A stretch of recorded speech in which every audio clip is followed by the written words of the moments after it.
Thank you, Anonymous, for your $25 donation, and thank you, Ginpu, for your $5 donation. Thank you so much. We are going to get into Spyro the Dragon 120% by SuiRobo in just a little bit, so don't go anywhere.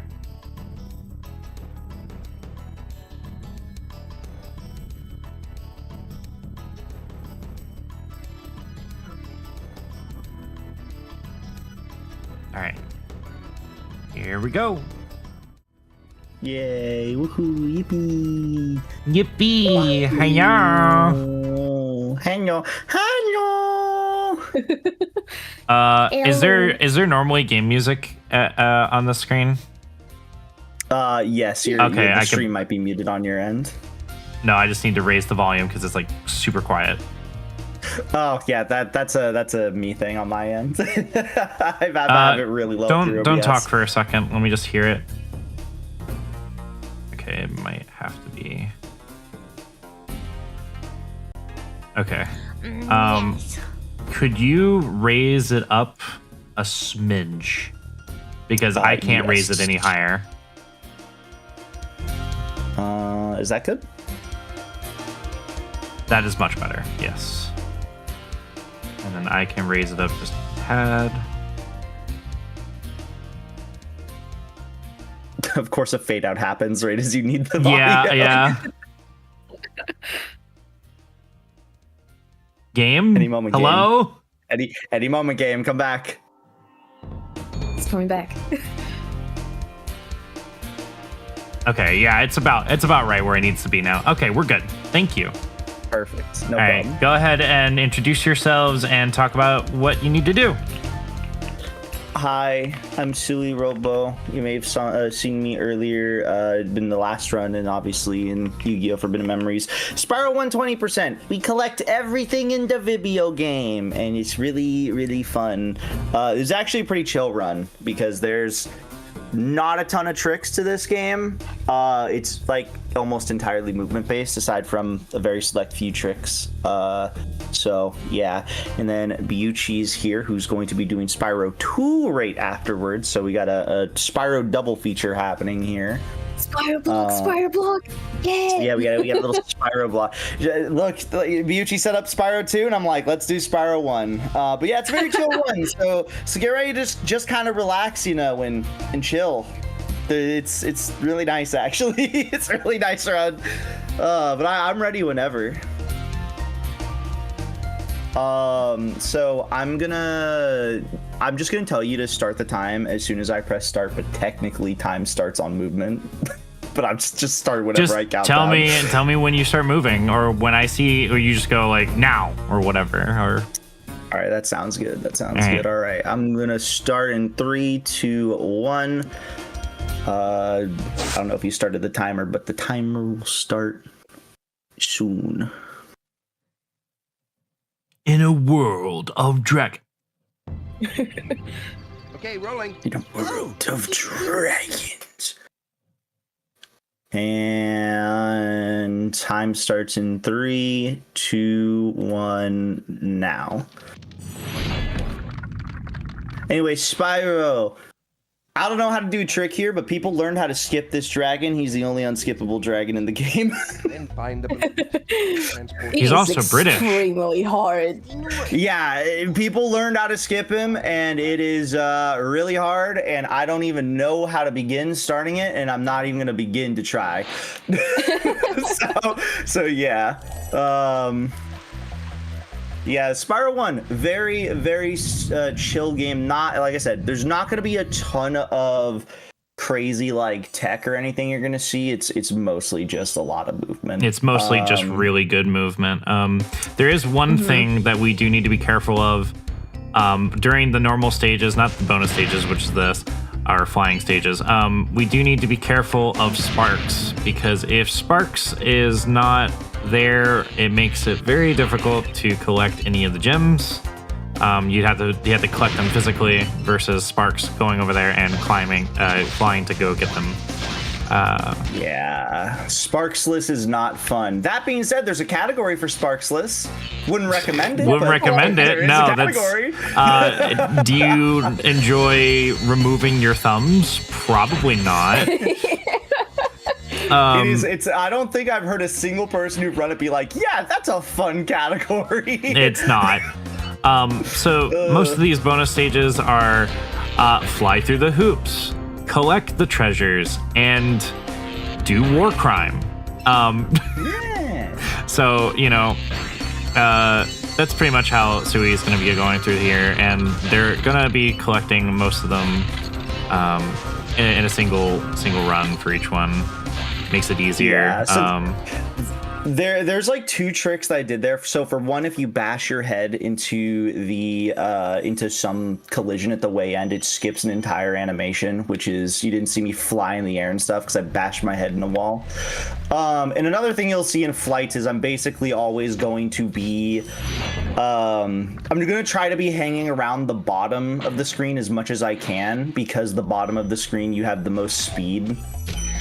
That's why I kind of was like hugging the bottom. And I guess there's a few things. There's like 3 major things that you're going to be seeing throughout this entire run. That is what position I collect the dragon in, because you want to collect it. Spyro always moves to the same spot whenever you collect a dragon. You always want to be, you want to touch the pedestal to where he would move to. Because it takes longer for him to run around over to the spot if you don't get him in the right spot. I don't know what I would call this, but when you charge and then you jump immediately afterwards, it like keeps your momentum and gives you slightly more jumping height. It's something you would never notice, but it does make you jump ever so slightly higher. And then there is charge gliding, which is you charge and then you immediately glide. It makes you glide, I think, just a little further because you're going a little faster. Also, we're going to do our first actual trick of the game here.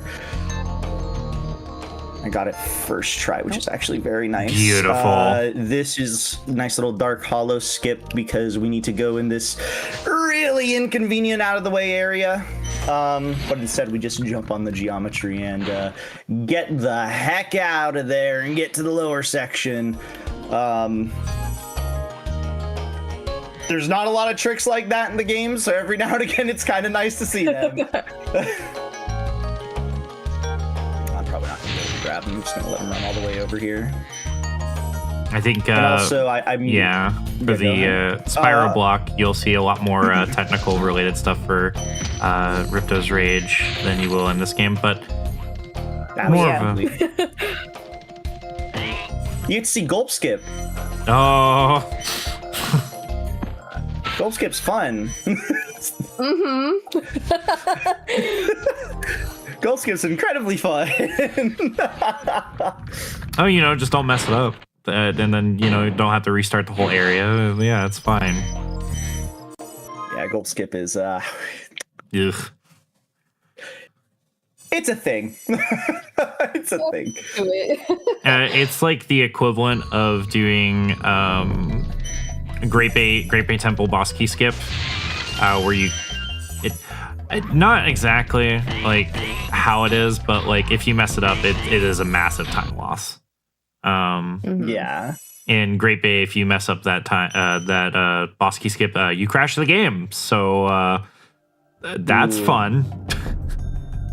Yeah, in Gulp Skip, I feel like you can get it consistent, but it feels so hard to get consistent. Also, here's a nice little fun trick. There's definitely setups, but it is a very unique trick on Spyro in general. There's really nothing like it. At least the way you do it. You like get pushed into a wall. You'll see it soon. You get pushed into a wall and you do things in a very weird way that feels like it shouldn't make sense, but it does and it works. So, the fun is ripping your hair out kind of way. Oh no. Also really good on that egg snatcher. character. Thank you. I hate them. They suck. They do. Also, another little trick in this game that you're going to be seeing all over the place is something called flame charging. And that's essentially when you flame something and then you charge, like, I don't know, a few frames afterwards, you'll see the gem fly towards me as opposed to, say, going up in the air. Not everything can be flame charged, and for enemies, it's like inconsistent in terms of like which enemies can be flame charged, what time do they need to be flame charged, what is the distance they need to be flame charged. It's very weird in that regard. It's not consistent, but on the bright side, I think we know of all the enemies in which it works and where we need to do it, therefore it's consistent in that regard. It's consistent until it doesn't work. Yeah, more or less.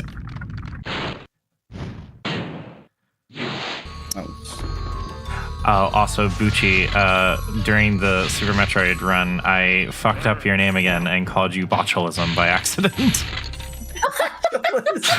And I didn't mean to say that, but then I realized, like, oh, that's not your name. Fuck. Anyways, we're just gonna pretend I didn't say it. Because the moment I muted the mic during the announcements, I was like, oh, I just messed up that name again, didn't I? I promise I am not trying to mess it up. Oh, It just I know happens. you're not doing it on purpose. It's fine. Yeah, this is the only Spyro game with the roll, unless you consider Reignited too, so you're going to see that for repositioning every now and again. It's really interesting because I don't know why they put it in the game. There's not really many practical uses for it. That being said, for speedrunning purposes, it's actually kind of amazing. Because you can reposition things. I guess it's meant to be used to like dodge enemies. But I don't know. That's true. I guess, like, in terms of enemies that... Oh, this is awkward. I hit the thief in the complete wrong way. Like, an example is once we get to the stage Toasty, which will be the stage directly after this, I guess you can dodge out of the way of the dogs, because those enemies are one of the few in the game that are multi-hit. And I think I've seen a couple people, like, who've played the game for the first time use it to sort of dodge their attack, and... as somebody who doesn't do that and just kills them quickly, I almost like forget that you can do things like that. I'm like, oh my god, that's a thing? Wait a minute.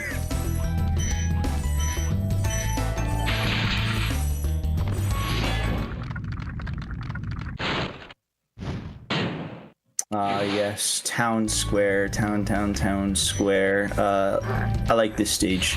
It's probably my favorite stage in the first homeworld. I gotta say, it's very, I don't know. This game is just a vibe. I think that's like the main thing you'll get out of Spyro if you've never played it. It's the entire series is very like chill. It's all kind of just like a vibe. It's a very comfortable game to play. Like, even speedrunning most of the games isn't too bad. Maybe with the exception of, Spyro 2 and 3 are pretty bad. I take that back. Spyro 1's an outlier.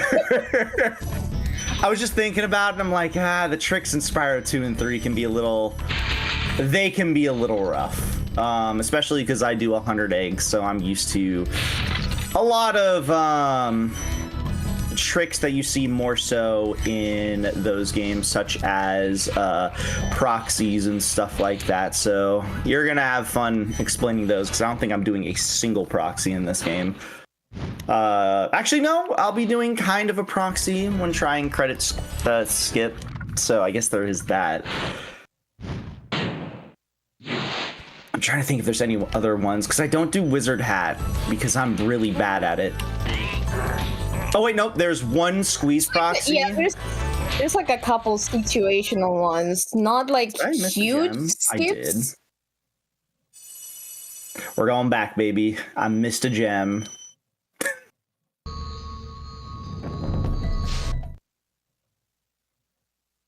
We're going back, baby. I missed a gem that I absolutely need. But yeah, which is funny because my practice run this happened. Continue. I'm sorry. 120% specifically is like very straightforward looking run. Spyro 2 will be very different. You know, I figured this was the gem I missed, but I wasn't entirely certain. I'm glad that's the one really good thing about playing Spyro 120 enough. Usually you're able to sort of tell where you missed gems. I don't know. There's just something about running it that you can kind of figure out. Also, that's a little skip right there, but I kind of messed up going in the portal. Another cute little skip there. We did a wall glide into just getting onto the terrain and then getting into the mouth in the portal there. If I got into the portal correctly, there's actually a way to do something called like quick portal, which makes it so the loading in is faster than what it's supposed to be. Not exactly sure how it works, but it works. It's just a thing that kind of works. I think that's gonna be like the last major like weird looking trick in the game for quite some time, actually, because there's gonna be a couple wall glides and stuff like that, but they're not gonna look like too out of the ordinary. Nice, we got that dog to fall off the edge, which is perfect.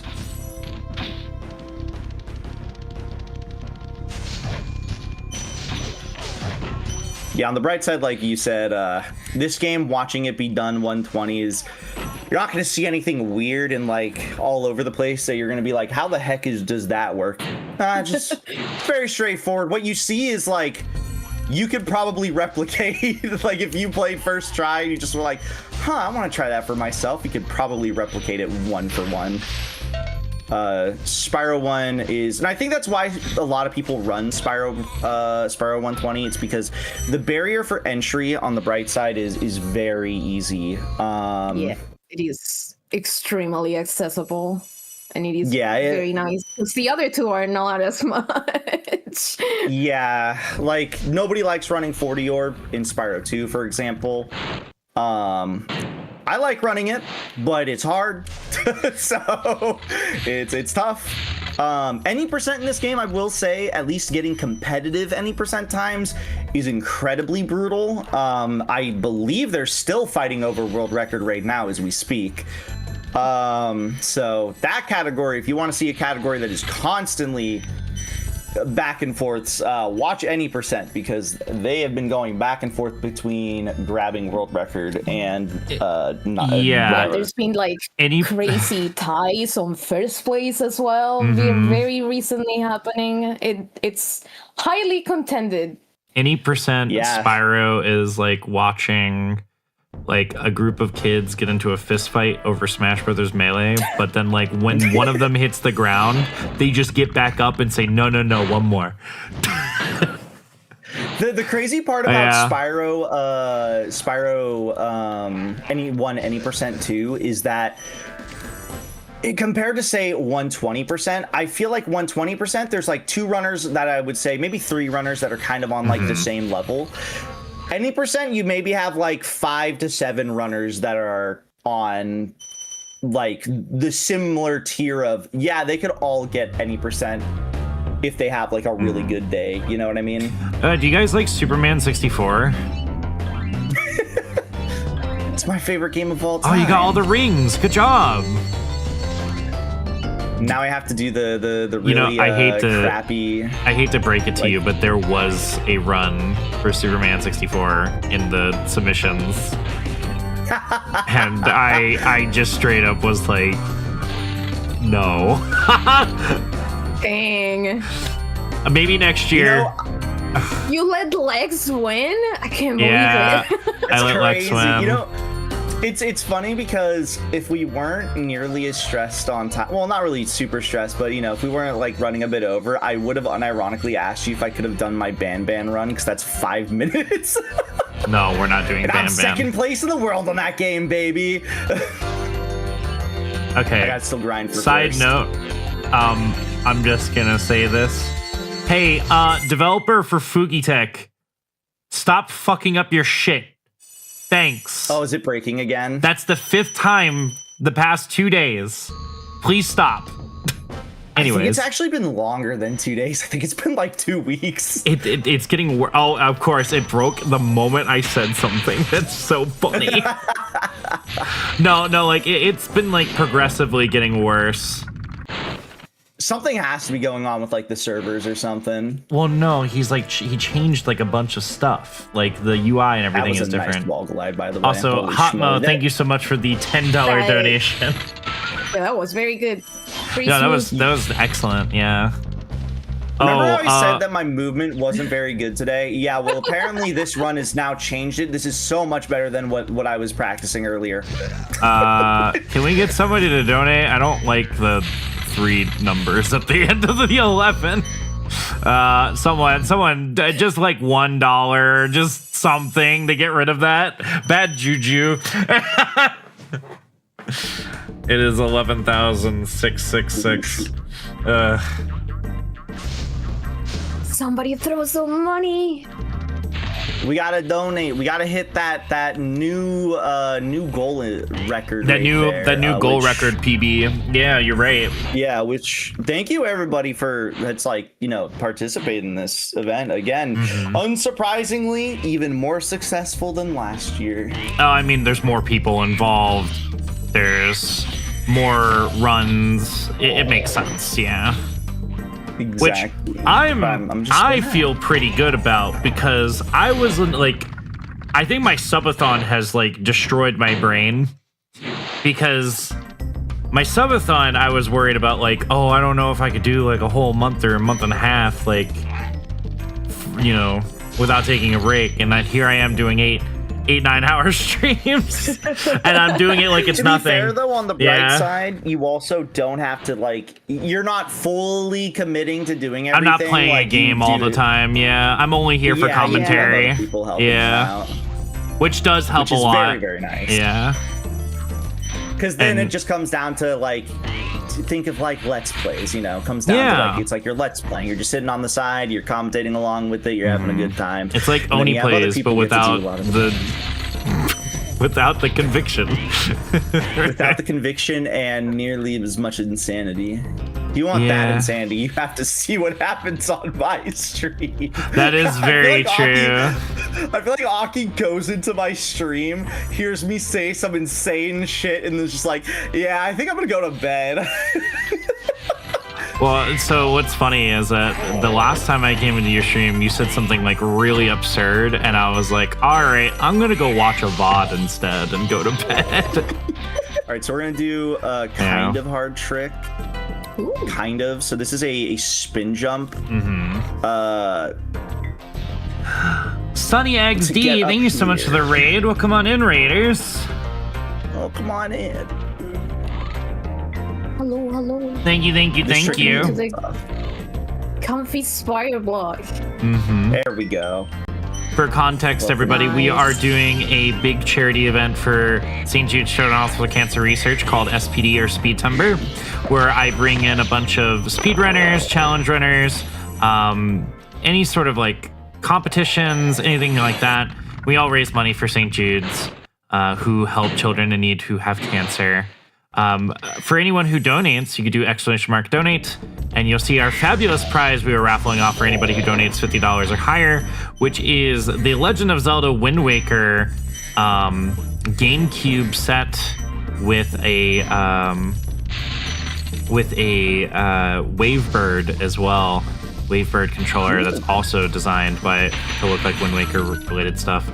So thank you again so much for the raid, and keep the pace on donating. We're trying to reach 12,500. I missed a gem up there. I could tell because I should have been at about 5, but it's fine. I know exactly what I missed. Bucci, did you never mind. change? I'm stupid. I lied. Did you change your Fugi? Why? Why not? I don't know. Also, Bard, thank you so much for your $54 donation. They said some funds for the kiddos. Thank you.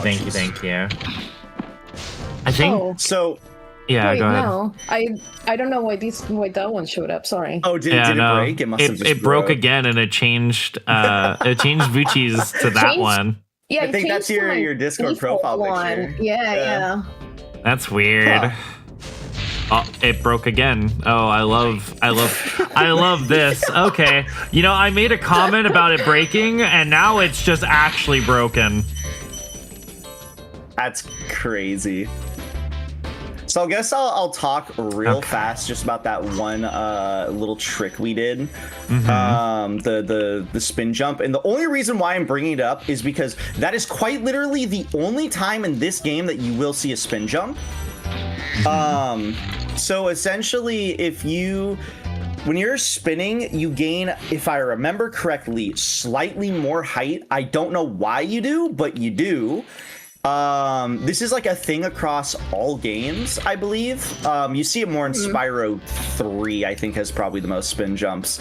But in this game, you only really need the spin jump for that one spot, especially because I don't think you gain nearly as much height in this game when you get the spin jump. And also when you charge in this game, you gain slightly more height too. So there's also a little bit of that. And that's like the only location in the entire run that you do a spin jump. I don't think it's been added in any other part of the run. I could be wrong, but I'm pretty sure that is quite literally the only spot in this game that you will see a spin jump. Yeah, I just looked at Fugitech. They just changed all of their UI and everything. Like right now, like on the Yeah, spot. like on the spot. Yeah, I it's like see it. significantly different. I hate it. That's crazy. Anyways, James Porter, thank you so much for your $4 donation, and they say thank you for releasing me. Thank you for releasing me. Yeah, it's the most common line you'll hear amongst random dragons in this game. They'll just say thank you for releasing me, and then they'll just kind of disappear like nothing ever happened. I hate this stage, by the way. The stage sucks. I don't like this stage because of this section right here for speedrunning. It's a bit too open for my liking. There is technically an optimal way of doing it, but it just feels really weird running in all these like empty little spaces, you know. I'm not too big on this stage for speedrunning purposes. Casually, it's really cool though. I like the fact that you get to go to the other side of this area, the town itself, because it'd be on this giant cliffside. Really cool.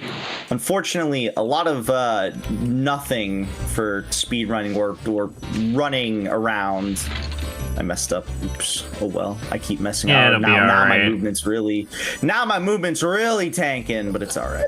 That's all right. We'll make it up in the end, right? All right. Oh, probably. Yeah. Except for when I have to do things such as like Stone Knot and Credit Skip, the Lofty Castle Supercharge. There's a couple of really difficult things. There's difficulty in this game? That's crazy. Yeah. I will tell people if they want to get into speedrunning, a category that's mostly based on speed as opposed, or like just movement optimizations as opposed to glitches and stuff. This is a fantastic game to get into for that because there's not a lot of tricks you're doing. Most of the quote unquote tricks that you see are like, again, kind of like basic mechanics that you're doing at all times, like keeping your momentum when you jump after a charge, or you'll kind of just get used to like charge gliding as time goes on because it's just the same input over and over again. Right. A lot of that stuff is very oh my god, very easy to kind of just, it's an easy game to get into, hard game to master, absolutely. Because like I said, like I would say the top 120% runners, like there's a surprisingly large gap, I would say, between like kind of everybody in top 10.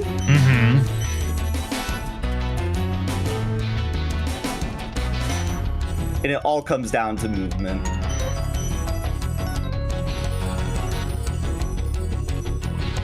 Ooh, that was a slight mistake. See, Spyro walked all the way around that dragon. He went around town. Round town. And that's what you don't want. No, we don't want that at all. It's funny because you'd be wondering, like, how much time does it actually lose to hit the wrong side of the pedestal? It can take actually upwards to 1 to 2 seconds. Because Spyro, it's nothing to do with, like, the loading of the dragon cutscene. It strictly is, like, just... He takes forever to walk to the right spot because he's supposed to be in a spot when the cutscene's going off. I'm listening to the music. Is that the sound of the police? Yeah, we're going too fast. They're going to give us a speeding ticket. I mean, it is the sound of the police because Stuart Copeland is the composer from the world-famous band The Police. So in a way, yeah, it is the sound of the police. That's the sound of the police.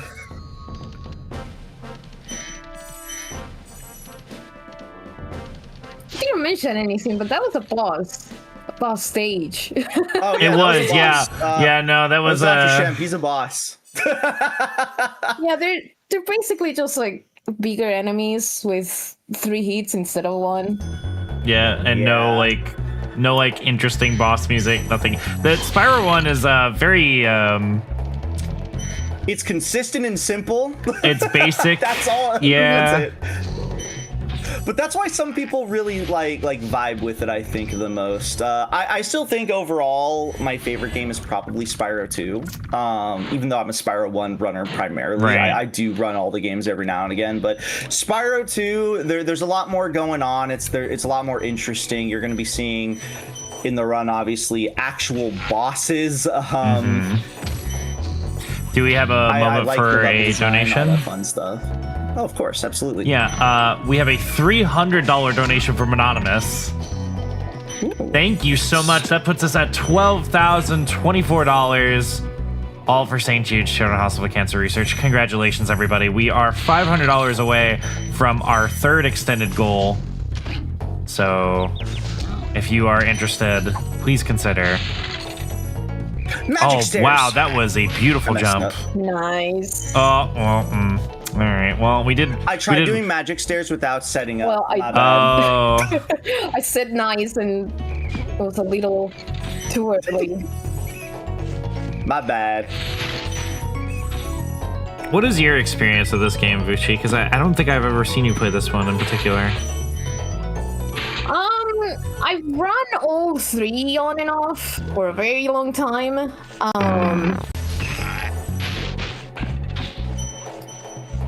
I mostly do like the 100% categories because I'm more drawn to like do longer runs. Right. But Me too.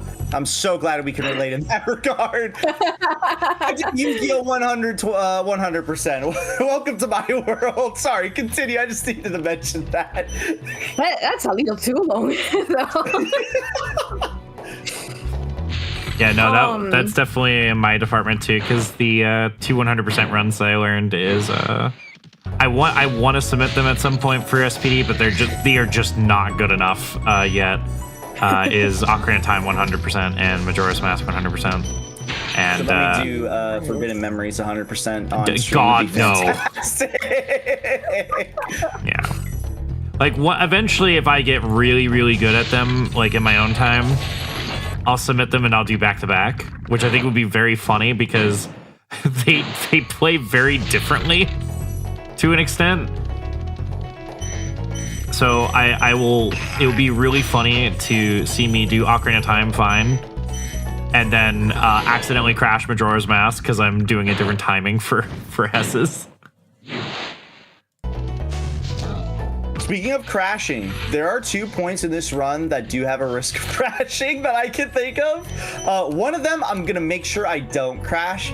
The other one is a wild card. I swear, when I first saw the crash, nobody knew how it happened.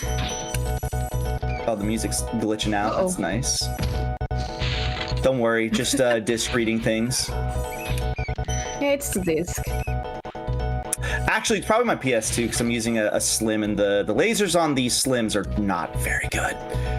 Could be worse. Oh Okay. man. Very nice remix right now. Yeah. Oh yeah, no, Fugi is like actually having some issues. It's got eternal server errors. Ooh. Like Aw. constantly. Saving the dragon didn't save the music. I thought it would like refresh it, but no, it didn't save it at all. Yeah. It's so funny. So Also, chat, there's usually a glitch that happens there, but it chat, didn't I'll just happen. say this now in case I can't see it or if something happens. If you do see that the Fugi's disconnect, just let me know in the chat and I'll refresh it. It just seems like it's being buggy today. So Yeah. Poor Fugi Tech. yeah. More people should donate to it so there's not nearly as many issues. No, we're doing our own charity event. They can wait. Oh, after this. After this. Oh, of course, okay, after okay. Yeah, making sure. Yeah. After this. Yeah. We gotta save the children first. Vucci, we need And to stop cancer find in to find somebody to do Spyro 3 so we can have Spyro 1, 2, 3 back to back for next year. I can do Spyro 3 100 egg. 117 is very long, and I'm not doing that. No, don't do that. That's a 5-hour run, if- if I remember correctly. Maybe longer. For the average person, for me, 4. probably actually, it's like 4 or 5 hours. Oh, It's God. long. Yeah. Yeah. I would have done 100 egg actually if the time slot wasn't already picked up after this, after Spyro 2 rather, because just before Spyro 2 I saw that there was a slot open, which is why I took Spyro 1, because I was like, well, Yeah. just makes the most sense. Why not? You know, we can have a little Spyro block. I mean, we've had Zelda like every day for the past like 3 days. So there's a little quirk, by the way, with how those like druids work here. It's kind of funny, and I like to mention it because I don't know why it works. If you jump towards them, for whatever reason, they activate their spells way earlier, making them impossible to hit. Not sure why jumping triggers that, but it does. So that's why in that area I tend to not jump, because if you do that, they can get a little messed up and your cycles are all weird. Speaking of cycles, I'm running on cycles here, so give me 1 second. Except I messed up a little bit there. There are a few stages in this game that are cycle-based. Terrace Village comes to mind. If you can do that stage perfectly, it's called God Cycle. Sorry, what never was once the name of that? Have I gotten it? But, you know. What was the name of that area called again? Terrace Village. Yeah. Let me say it slowly. Yeah, that's definitely what you said. It is Terrace Village. Okay. Anyways, reminder, we're on a charity event. I swear I said Terrace. That being said, there are some interesting names for areas in this game. One I'm not going to say during a charity event. I don't would know if recommend knows you what I'm do talking not. About. Apparently, there is a marathon-friendly name for the area. I don't know. I keep forgetting what it's called though. It's in Misty Bog. There's an area with a ton of enemies. And it has a very interesting name. Speaking of interesting names, a little fun fact about the history of some of the tricks and stuff that you'll see in this game. They're named after Skype emotes. No, besides that, some of the tricks in this game are named after Skype emotes, because how this game's speedrunning community happened was there was a big old Skype group of people, and whenever they found like a trick in terms of, you know, optimization, they just name it after Skype emotes for some reason. So for example, the next stage we're going to be doing after this, High Caves, there's a trick called Bike Caves. Why is it called Bike Caves? Because of the bike emote from Skype. I mean, Skype is like kind of close to the word Spyro, so like, you know, like I like how you're trying really hard to like stretch to be like, yeah, they're kind of similar. kind of. I mean, Really they both squint. sound they both start with the same syllable. Kind of. Listen, this was like, I don't know, 13, 14 years ago. Yeah, it was a really long We were time ago. not It was like that 2010, original. 2011. Also, that's another little trick there is that part of the geometry I mean, wall does not have collision. We should be thankful there isn't a glitch or technique called moon anything, because oh, that would be unfortunate. Woo, yippee! Woo! Oh my god, we're saving dragons. That's so cool. Oh my god. I'm not going to position myself. I'm going to hope for the best. And I'm so good that I didn't need to hope for the best. If you are in this like slightly wrong position there, You'll fall and die. You will Yeah. fall and die. Usually I take my time to like make sure I I'm hate positioned that there's no correctly, sound but and these like weird returning home like sections. It's ugh. It bothers me. Ow! Alright, we're gonna do a cute little trick here with the supercharge. See if I can actually do it fine. I did not do it fine. You just gave Spyro a little concussion. Don't worry about it. Ooh. There we go. That was slick. I overjumped. So we need the supercharge to there is a locked chest that you can destroy with the supercharge. But I was making sure I had specifically not enough speed so I can get those enemies that were along the way. Because collecting the gems and stuff in this area is a little finicky, but I jumped off of a You did miss little... the gem of the enemy, though. I think. Yeah. So you have to go back for it. Wait, did you say, wait, I missed what? Who? Yeah, you missed the gem from the enemy, I think. Oh, shoot. Well, I'll have to look back just in case. Also, hi, Caves. This stage is another... this stage is an interesting one. I like it, but it's, I would say, probably on the tougher side in terms of a lot of things. We're going to be seeing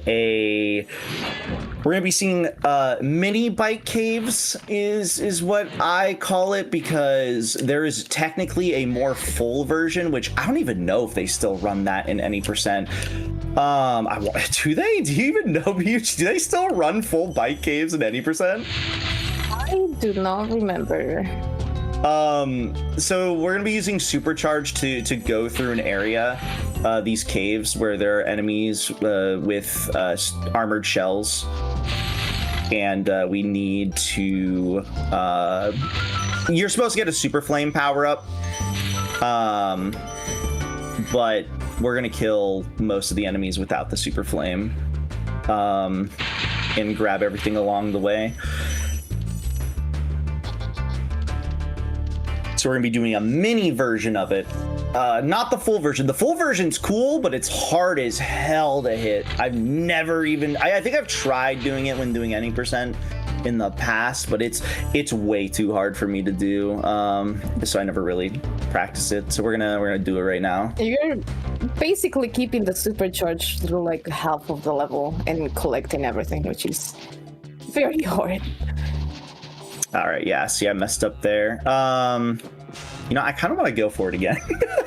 So what you're doing there is you're supercharging, you're getting a jump off the scenery correctly, so you go right through that tiny hole that the druid makes.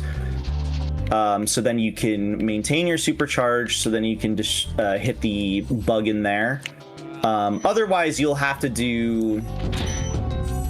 get this power up here twice, which is why I kind of decided I would just do it the way that I did it, because it's probably just a bit better there. Ooh.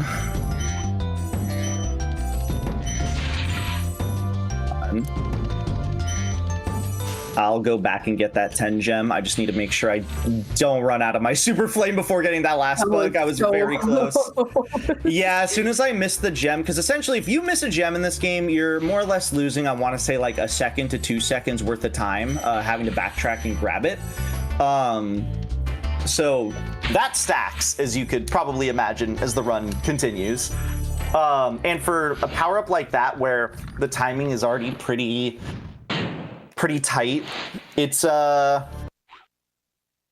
it can be a little rough. So that's why what would happen is usually I would jump in the air and grab the gem from the first bug and then go to the second one because that's faster. But because I didn't really have the time, I was like, I'm ignoring that. I need to make sure that I actually get that second bug. You almost got sound glitch again too, which was really funny. I thought I did for a second, but the music, I think, the music came back. Resetting. Yeah. And Fugi Tech, please. We're gonna be hitting a what's it called? There's a thief off screen that I just hit. By thief, you're dead. A weird property is because there are these fan chests in the game. This is the only game that has them. The fan will fly and hit enemies, and in that case, it flew and hit a little guy. Let's see if I missed that gem, like you said. This gem is really easy to miss. Good call, because I didn't see my gem count. Thank you for calling that out. That gem is really easy, unfortunately. That's why, like I said, you kind of want to hit that supercharge at a very particular speed. It's so you can grab both of those gems from the little chest that's there and the enemy. But if you over jump it, it won't home in on you. And that is basically what happened there. Now, there's a strat in this stage that I'm not going to do. It's called Wizard Hat Proxy. It's the fastest method of getting to one area in this stage. I haven't done it in too long, and I'm not comfortable with trying it, so I'm just going to do the backup. And I'm going to be real, the backup's cooler anyways. So it's kind of like a win-win for me.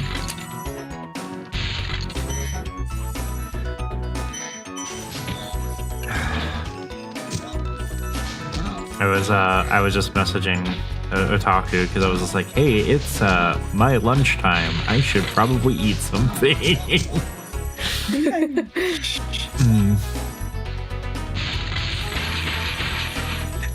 Beachy, if you know how the Wizard Hat Proxy works, go ahead and mention it because I don't know how to describe it very well. So the way, like Spyro, all 3 games have these like getting stuck measure where like if you're into a collision that you shouldn't be in, the game is gonna try to like push you out of it. And when you doing into enemies, you like charge into enemies, you can make it so you kind of charge into the dead body of the enemy, and the game is gonna try to push you out of it, so you gain a bunch of height, and that's what we basically call a proxy in all 3 games. And it's basically using one of these little green guys that throws thunder at you. But I agree that the backup, which you just did, was cooler. I like it. It does look cooler. I almost wish it was faster because it just looks cooler. It's not faster though, because yeah, we like Beachy says, that one we're not using the dead body too of the what's it called, the wizard. We're actually using its attack animation because it dives its head down and then it thinks we get stuck in it when it moves its head up, I think, which is why it pushes us. But I'm not good at it because you have to be in the right spot. You have to wait for the enemy to attack. It can be a little hard. And also I'm way too accustomed to that backup because the backup, you go through a supercharge backwards and then you have to go through a little bit of a scenery jump, which just looks really smooth and really nice. So I've always kind of... one thing I can appreciate is that in the remaster or remake of this game, all the dragons have unique models. I do really like that. Yeah, like all of them have been pretty much the same. Well, some of them have been the same, or a good majority of them. Yeah. there's this one chef one that was, I think it was called Gustave, and he had like the most stereotypical French like accent, and it sucked. Also, I noticed Irrational Soup, I think, said Spark has been slacking in this run. So notoriously, a lot of people don't like Sparks in this game. But if you can kind of understand, did I get Boldar skipped there? We might have skipped that dragon. I don't know if I did. But Sparks can be very reliable in this game. You just need to kind of understand how he works. Ooh, that's not good though. This is an interesting flight level because you can miss some of those planes and you'll be fine. Specifically, I missed the third to last, and that one's actually completely okay, but I missed the very first one, which I don't know where it's going to be on the path. It's probably going to be way further ahead than I want it to be. There should be a backup for this. Because you'll meet him. You'll meet him on the crossroads along the way over here when you're going through this last one. Yeah, so this is not how you're supposed to do this at all. Yeah. When you hit the last arch, you turn around, you grab this yellow thing that I'm getting, and you do it like this. And if you miss a plane, usually it'll be right along the path as you are getting these chests. So it's like, that's why missing it doesn't actually matter. But the first one was just in a really awkward position. Very good. Not the cleanest, but very good, regardless. Yeah. And we did get Boldar skip. Nice. So essentially how that works is one of the few dragon skips in the game. Since when you go through a portal, you're actually still physically like flying, like in the world as you're flying through. So what happens is we touch the pedestal as we entered the portal, and it counts as we got the dragon. So we end up skipping the animation of having to grab him. I thought I missed that enemy for a second, but I forgot that its hitbox is very large on the right side for some reason. I was really worried that I actually somehow managed to miss that. This is Blowhard, another... You know what's funny? In any percent, they collect every single... Actually, yeah, they probably still collect every single gem here. Because it's all along the way. It's very fast, except for the last one. The last gem is actually the only one that's a bit out of its way. It's pretty easy to get the cycles on this right? Yeah, I know at least a good decent amount of this game. Bucci's game, Ripto's Rage, I know nothing about, so don't expect much commentary from me on that one. And that one has a lot more tricks in it. There's a lot more setups. There's all these like cool super flame things you're gonna see. You don't get to see theater though. Womp womp. Unfortunate. Wait, actually, that depends. Are you doing early Ripto? Yeah, I am. Okay. All right, so you're not seeing no theater then. Sorry, Aki. I was gonna say there's two routes. There's two routes in the game for that game. Just if you weren't aware of that. Oh no, I am aware of the two routes. I was gonna say I would be surprised if Bucci wasn't doing that because the other one is not marathon friendly. It's also slower, I think. It is. Yes. Nice gold split on a completely random location that doesn't really matter. It matters to someone. Oh, I saved 2 minutes because I see how I messed up. Whatever, it's fine. Oh well, hopefully you're not submitting your runs through the run because that's gonna mess up your data like a lot then. Nah, there's no way I'm going to. Also, I don't know why I did this in a weird way. I'm just gonna do this and fix my little error. Just remove that split. Mm-hmm. I have my splits open on the side for anybody curious. Just because I'm curious. I haven't done a run, like a full run in a while, so I'm curious to see like the time difference. So that's why I have my splits on the side for myself. And I got a gold split, and it really was interesting. All right, this is Terrace Village. This stage, I don't know how I feel about it. I want to say that I don't like it, but I kind of very vibe with it a little bit. Brown.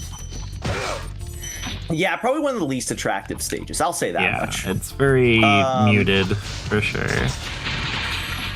Getting the God cycle is like getting the perfect run because there are essentially these electric panels that we're going to see later, and I think you need to literally do the run perfect to get that cycled properly. I don't really care about that. Aside from that, though, this is kind of a fun stage to run around, I think.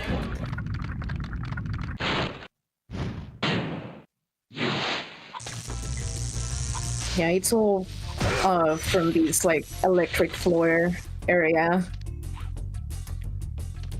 Yeah, the God cycle is perfect. It's literally just as you would expect. You don't have to wait for anything. You just go. But the God cycle is really hard to get from my understanding, unless that has been fixed upon or routing changes that I'm completely unaware of. You just have to get things perfectly. But if we're lucky, we'll be off cycle for this upcoming dude, and I can show everybody a little quirk. I could kind of show it. There's a piece of geometry there that you do not take damage in for whatever reason. I could have grabbed the big guys, but I don't trust myself with that speed. Also, all the stages from here on out become much harder, like noticeably harder. I would say High Caves is kind of an outlier hard stage from the last homeworld.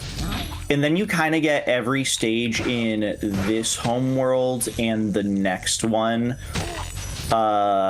which are like pretty rough, I would say. They start getting much harder, much tighter for movement and stuff like that. Yeah, though I can't really think of a lot of yeah, notorious difficulty spike casually. These and like the next two levels, if we're not counting the speedway or the flight level. Nah, potato. You're too used to not running Spyro 1. They're the same thing. I always call them speedways. I play Spyro 1 and I still call them speedways.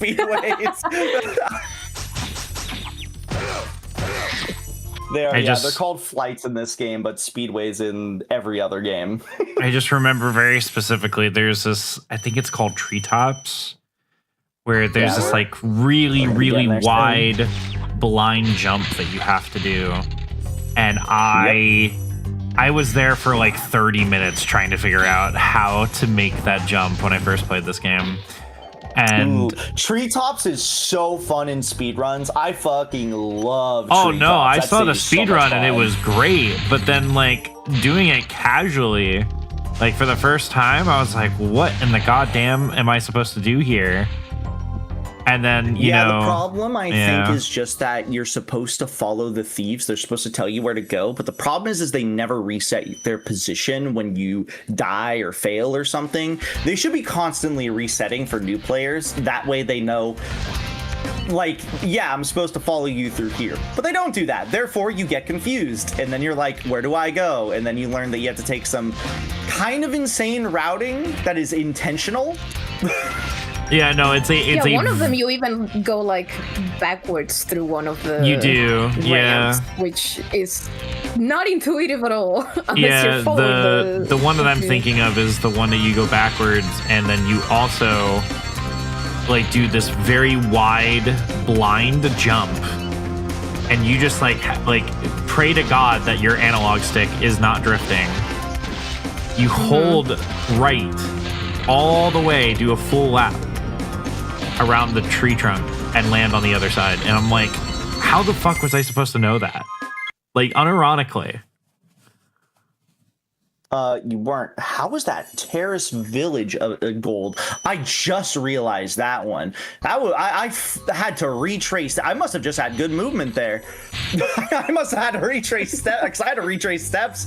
I think I actually had some good movement for once. That is a surprising gold that I just noticed. The only Spyro game I ever played was Enter the Dragonfly on the GameCube, and I never managed to finish it. That would probably be for the best. I was gonna say probably for the best, actually. Yeah, no, that game. So there are some neat stuff in that game, but I will argue that the ending is like the least satisfying, and also just bad. Yeah. So also, fun fact for the speed run of 100% on that run, the final boss is complete RNG. You could get completely boned over. Yep.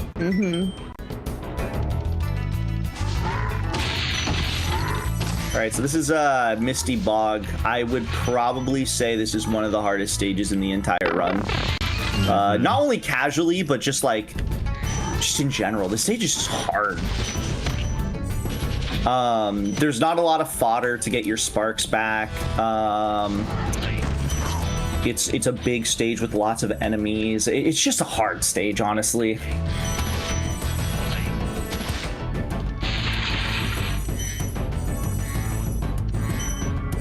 No crazy tricks in this one, though. Yet again, just a hard stage. It's just a hard stage with hard routing and, playing by the rule book kind of thing.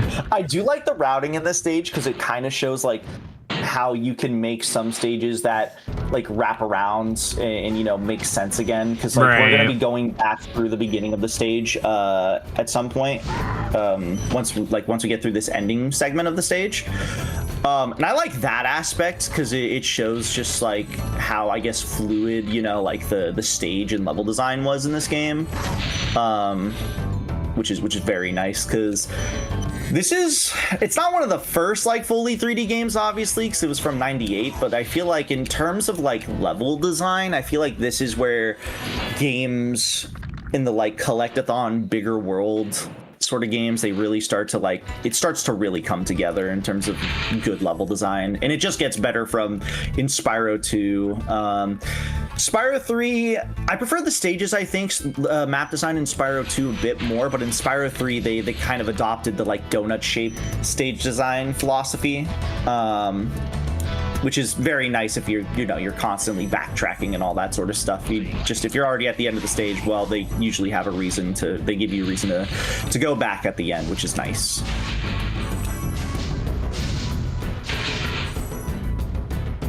But I think I just like the themes of levels and stuff like that in Spyro 2 a bit more, but that's like a preference thing, Also, hi, Lippy. It's good to see you. Welcome in, Lippy. Yeah, so this next big room is the one where I'm not going to say the name of what we call it, but there's a lot of enemies there. And it's one of the tougher rooms in the game. We'll see if I can do it without getting hit. But I assume I'll get hit probably. Yeah, these frogs are nasty. Yeah, they're brutal. I'm not surprised that I got hit twice there even. I'm probably, even though this is going to waste some time, I'm actually just going to take a death abuse before I leave the stage, just so I can get sparks back. Which, as Aki said at the beginning of the run, it sucks when you don't have sparks. So if you are missing sparks at certain points, sometimes if you can just get a quick death abuse off, it's better than running through the stage without sparks. Or stages without sparks, or even with the green sparks, because sometimes you'll need to grab a fodder to get Sparks' health up, and you can't collect he cannot collect gems easily that way still. And sometimes sometimes you're also going to need damage abuses at certain points. So managing sparks, that's another little micro management thing you're doing. I would say probably across the series is just making sure his health is fine, depending on what you're doing in terms of damage abuses and all that stuff. But in Spyro 1, I know for sure it can be a bit finicky. You have to be very aware of his health in certain spots. All right, so here's Treetops. This is the stage that Aki was talking about that she doesn't like. And most people don't like it. I love this stage, though. I really do not like this stage. I suffered greatly. In fact, this is the game of how I met Bucci to begin with, because they popped in when I was at Treetops and they were like, "Here, let me help you," and I was like, "Sure." They told me how to do it, and I said, "This game sucks." Nice. Ooh, good question. Why is it called 120% to begin with? Okay. So there's 100% for when you grab. Oh, how did I miss this? There is 100% collectibles before the very last stage in the game. The very last stage in the game gives you the last 20%.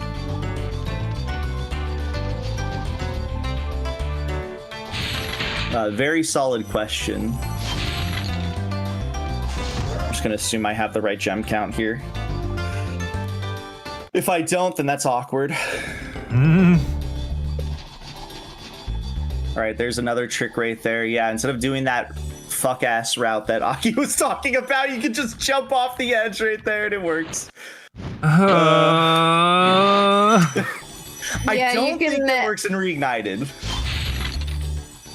No, but you can kind of like start from the side and go backwards and like do another route around this entire island that gives you more speed to be able to jump across.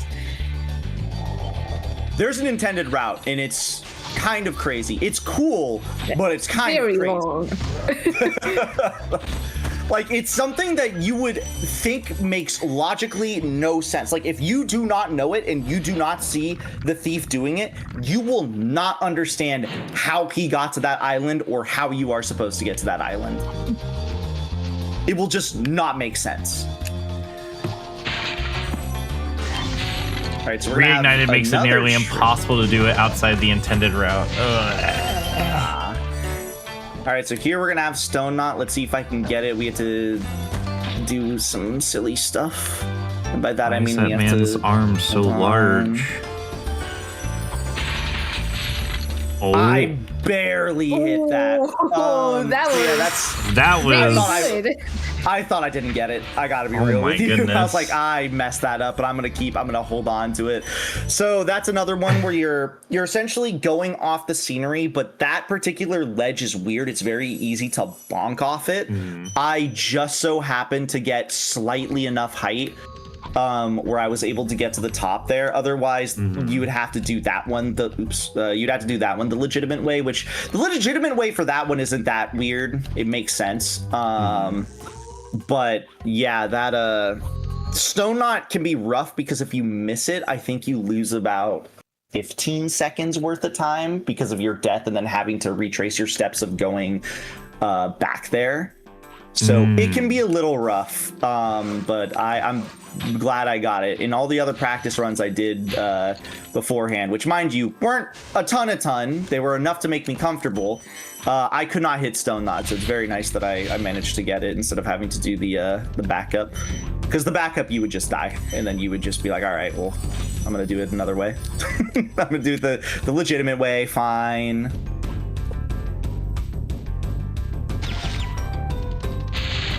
But yeah, by the way, Blowhard was a boss in the last stage. I think we forgot to mention that.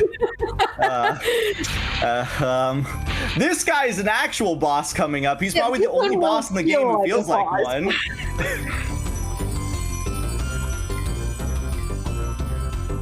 Because this one isn't a 3-hit boss. This one is a bit more like gimmicked.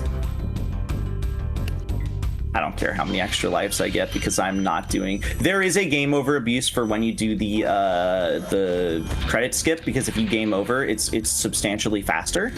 That being said, I don't even know if I'm gonna be able to hit credit skip, and getting the game over abuse is you have to basically guarantee that you will get it first try, because if you do not get it first try, then you just game over, and well, rip. You have to redo the stage, try it again, and then you don't even get the benefit off of that. So it's like extra time lost. That was really rude. Why'd he kick me? What'd I do?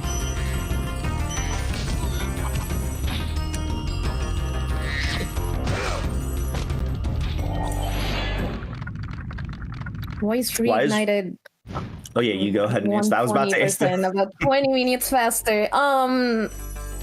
Most likely loading times, because reignited, as far as I remember, is timed on loadless time. Ooh, I didn't even consider that. At least on PC, they have a little, a little script that removes or like pauses the timer every time the game is loading. So I would say loading times is the biggest thing. But also there's a few things in reignited. Thank you, Metalhead. Oh, nice. Okay, so just real quick there. That is a cycle-based thing, and I missed one of the pylons that you need to hit to get Metalhead to what's it called? To get him to die, and he managed to hit his own pylon, which is something you could do while I was just running around. So thank God. All right, sorry, continue. I just needed to mention why that happened. To answer your question, Flamefish, no, this is not the last day of SPD. It's back up there. Yeah, it's back on the top. Yeah, the SPD will end on the 9th, which back up there. is on Tuesday. But that will be an extra long stream because I will, at the very end, I will be doing Ocarina of Time randomizer. And my randomizers are very long. So it will be essentially like an additional day. And we will also be giving away a bunch of prizes that day. Speaking of which, Aki, how long did you want my rando to go? I might as well ask you here. Probably just for setting's sake. Probably 2 or 3 hour mark. All right, cool. I know exactly what settings to get for that then. Yeah. Because it's like at the tail end, so we can go to like 9 or 10, but like, yeah, we don't want to be pushing it. I don't want you to be too tired, obviously. Too. Yeah, so, like. So there's that. Well, I mean, I've been pushing these streams a lot longer than I had originally anticipated, but it's fine. It's all for charity, and I'm okay with doing that. Oh, Spyro, please, thank you. By the way, am I crazy? Am I missing a gem? No, I'm definitely missing a gem. Hold on. Yeah, so that one gem, by the way, there is very finicky. Where am I missing one gem? Because that is right next to the balloonist, and if you trigger him and say like, "Hey, I wanna move to the next stage or whatever," he's like, "Okay, cool." There it is. Yeah, there it is. I thought it was next to Tree Top. See, this is what happens when you do 120% for so long. If you miss a gem, something in your brain activates where you're like, "I think I know the location." It's like a heat-seeking missile. Start, like learning positions of like clumps of gems. It's like, well, there's like a 3 red gem line here, and you also start learning and remembering like problematic gems that you tend to miss often. Yeah. Also, there's and I assume you do you do this, Bucci, for Spyro 2? I can't do because I haven't done it in a while. I haven't done a run in a while, but I'll also, another thing I'll do is checking gem count. And if the gem count is not matching certain things, I'll be like, also I did this in the complete wrong order, but I'll be like, that was incorrect, and I know that was incorrect. Like I'm missing a gem somewhere, and usually at that point you're able to sort of figure it out.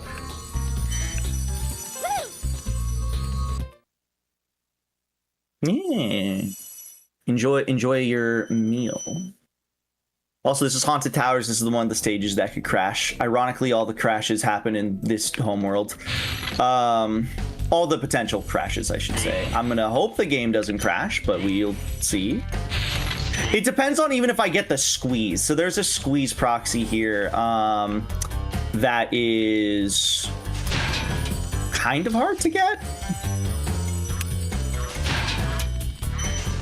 Ooh, can I get this in time is the real question. I messed up.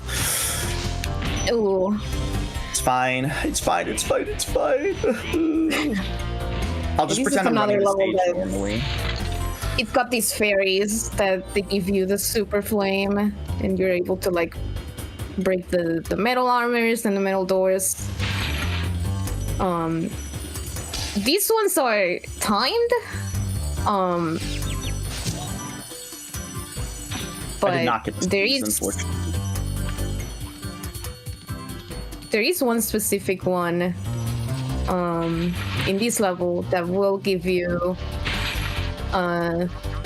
quote unquote infinite timer I was, on the I was super waiting for flame. you to say it was infinite before I was gonna be like, actually. It We're runs about to until get you that die. there now. Reignited is a little nicer about it because it is actually until you Well, leave. the also, level. if I remember correctly, somebody actually stood in the stage long enough. There is a timer on this. It's just you shouldn't Oh, ever really? realistically hit it. I don't know what the time is offhand, but apparently there is a timer on this. It's just something so absurd. Also, these are flame chargeable enemies, but these are some of the most annoying ones because I think they are based on height. Yeah, and also So- they have like different setups if they're like crumpled or actually up and moving. For me personally, I always will do a jump. You'll see, like I just showed it off real fast. I always will do that jump because of the fact that usually if you do that close enough, you're kind of in the clear. It should get the flame charge every single time, but yeah, these enemies are a little funky for it, and I don't like that. It's technically consistent, but it feels inconsistent. Therefore, I don't like it.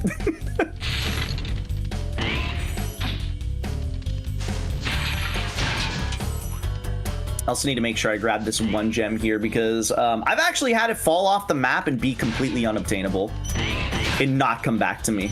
And I was very confused on how that happened.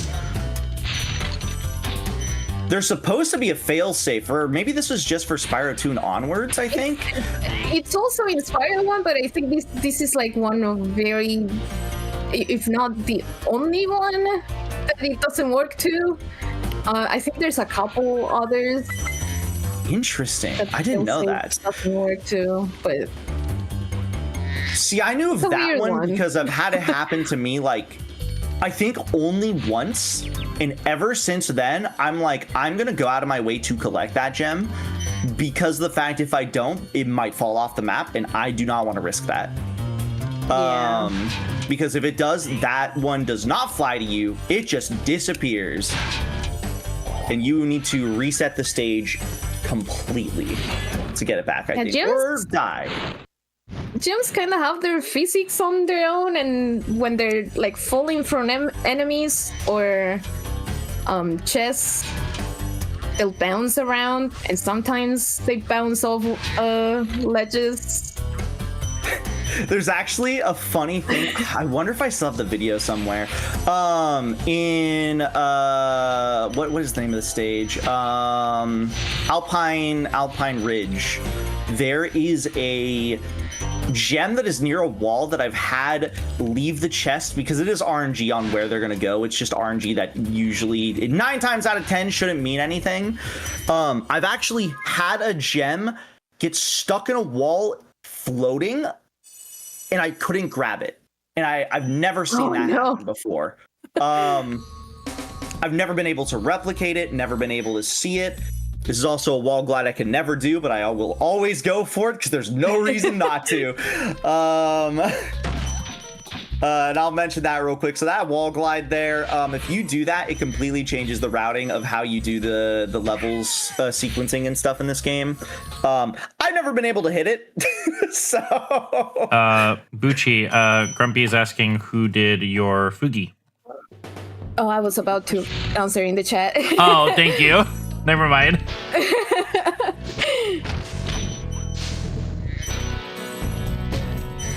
Also, this is Dark Passage. I think, in my opinion, this is probably the hardest stage in the entire game to speedrun. Getting this stage perfectly is really tough for whatever reason. I don't know if this is like a hot take from me, but I think this stage is just hard. There's nothing special here, no crazy tricks, nothing. There's just something about it that's like hard in general. Probably how the gems are laid out. This is probably a personal thing too, but there are these turtles which are, I am not joking when I say this, guys, they are unironically almost frame perfect in terms of either you hit them or they hit you. If you deviate slightly to the left while charging directly at them, they will, in fact, shoot you before you hit them. They actually might be frame perfect. It's really weird. We have a $50 donation from Pinuwu K. I don't know how to pronounce. Is it Pinuwu UK, or I don't know how to pronounce your name. I'm sorry. But they put that $50 reward towards art supplies for St. Jude's Children's Hospital Cancer Research, and they are entering into the raffle later in tonight. Thank you so much for your donation. Yeah, thank you, everybody. Thank you, everybody, for continuing to donate. We're so close to hitting that 12,500 goal. My mistake. So, yeah, if we can... Well, let's hit that tonight if we can. We should be able to easily. Yeah. Which would be crazy because we still have an extra, day after that. Then we can hit 15. We have 2 days left, actually. That's true. Forgot about that. We can definitely hit something like 15K. I know you guys are crazy. I completely forgot the routing of this segment, so I'm kind of just waltzing around. I got to be completely real with you. This section is very weird. Very, very, very weird. I'm going to take like a 2-second deviation to show you something funny that they actually fixed in Reignited. Oh, is it the corner? Yeah. Yeah, this does nothing. They removed the liquid there in Reignited. Yeah, that's just another random location in this game that you can just stand on when you think you shouldn't be able to. Got a little remix going. Oh, there's music. I hear it. Oh, I like the Dark Passage music a lot too. We're getting like an EDM remix over here.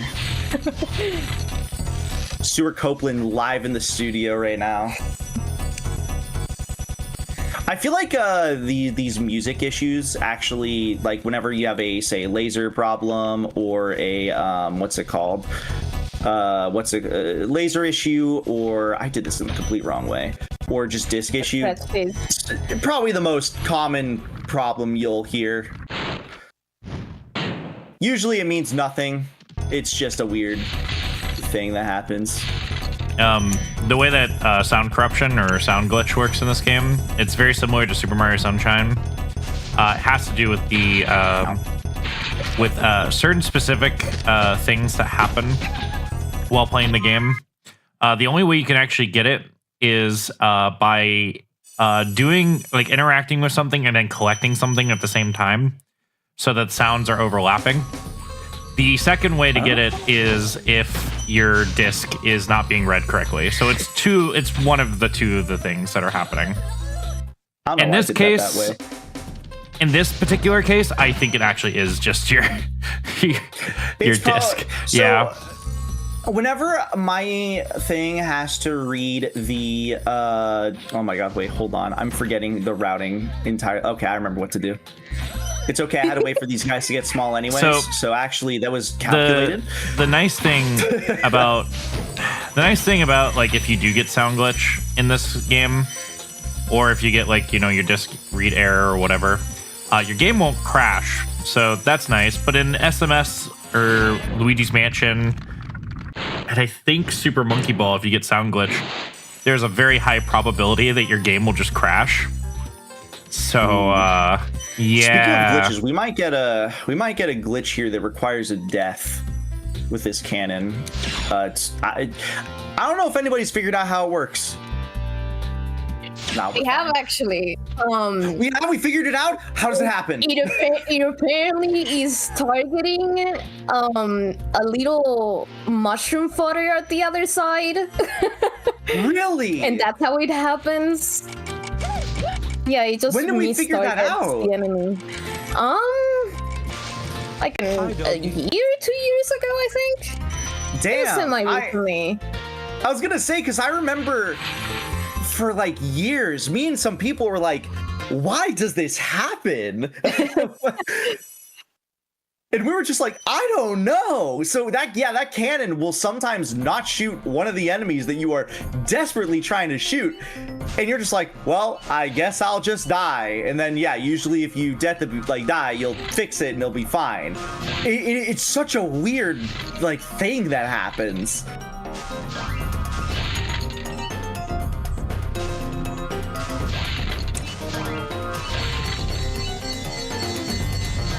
The stage is also cycle-based, but I'm probably fine. Keyword on probably. Because I guess I can take a second to explain that some of the things in the flight stages work in weird ways. Like, you have to be looking to, like, literally your cone of vision has to be looking at I missed one of the guys. Like, it has to be looking at some of the planes, otherwise they won't move, or you have to be in a certain vicinity, otherwise they won't move. Like, there's some weird stuff you can do to, like, optimize. Oh, I'm failing here. There's some weird stuff you can do to, like, optimize, like, how you can finish some of these stages. Like, in Sunny Flight, for example, I purposefully don't look at the planes at some point and move far enough away because I know that they're not going to move if I do that. It's very interesting how that works. Taking advantage of the the calling of the game. Mm-hmm. Yeah, it's kind of common in Spyro that if you're not looking at it, it's not happening. Genuinely, if it is not happening. If I don't see it, it can't move and or hurt me, so it's fine.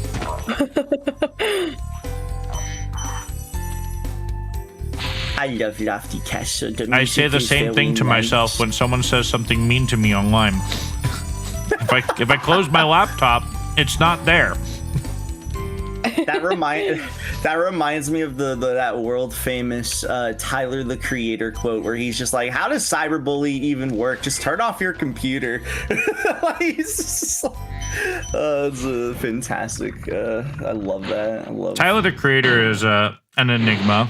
Hi, doggy. I love him. He's funny. All right, we're gonna do a cute little damage abuse Hi, here. Pretty. Oh, I could have 100%. What's it called? Damage abuse. Hit that fireworks with the charge. That's another weird little quirk that I just did there. I don't know how to explain that one. Again, it's just like a damage abuse that for whatever reason, if you charge it, like holds your momentum. If you like do a bonk into a wall and it like pushes you up, it's really weird. It just works. Yeah, I also don't know exactly how that one works. I'm like completely doing all the routing here.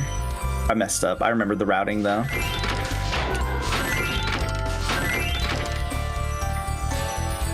I knew this was gonna happen. I was gonna be like, my brain is gonna forget routing every now and again. I mean, so we do have probably, actually not even probably, I would say easily the hardest supercharge of the game happening in a second. Whether or not I'll get it is gonna be, I hope I do, because yeah, this is kind of like I don't know how to reroute the stage otherwise. So let's see if I can get this.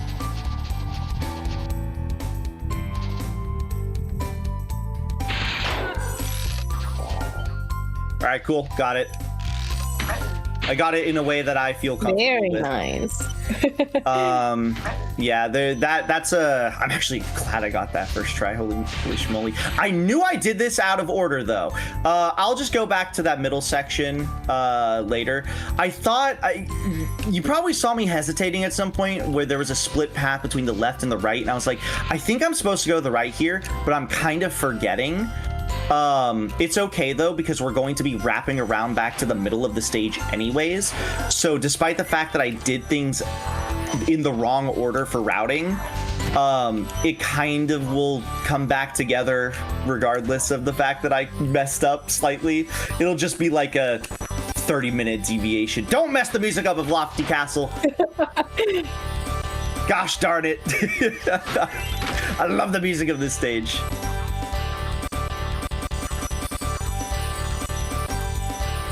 But I will say it is a little awkward doing it this way too, because I usually know my gem count when I'm, you know, doing the stage. By the time I get that 5 and 10 at the way end of the stage, but now I don't know what it is because I am doing this in a very bizarre way. Do you guys like this remix? It's pretty. I made it myself. I made it myself. Check out my SoundCloud at the end of the stream, you know. Let me plug it real quick. Also, hi Cameron, hi Ringus. Let's get a shout out to the only red gem chest in this whole game. Don't know why they kept that in, given this was clearly one of the first stages they ever made for this game. This remix rules. It's so bad. I love it. I like how it's like it's trying to figure it out, man. I imagine like hearing this and it's just Spyro taking a hammer and smacking himself on the head like over and over every time it repeats. Also, there's a crash that can happen when saving that dragon. I don't know if there's I think there is a consistent way to reproduce it, but there is a crash that happens there. That can happen there. Yeah, music? Yeah? Yeah? yeah, music? Thank you, Itar. Also, there's a crash here. I'm gonna make sure it doesn't happen though.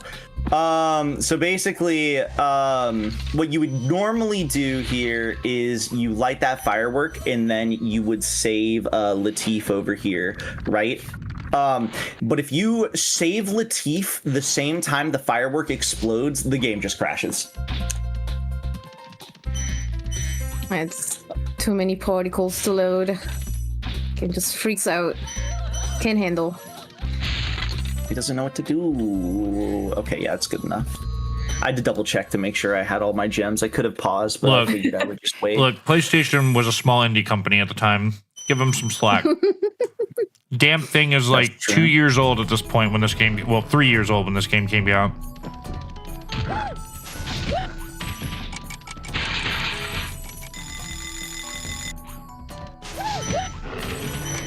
Now we get to fight Jacques. This is another boss stage. Would you be surprised if I told you, though, that he's basically not a boss?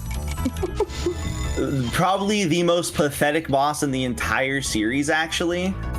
I would say Toasty would take... Usually, I would say Toasty would take the cake there.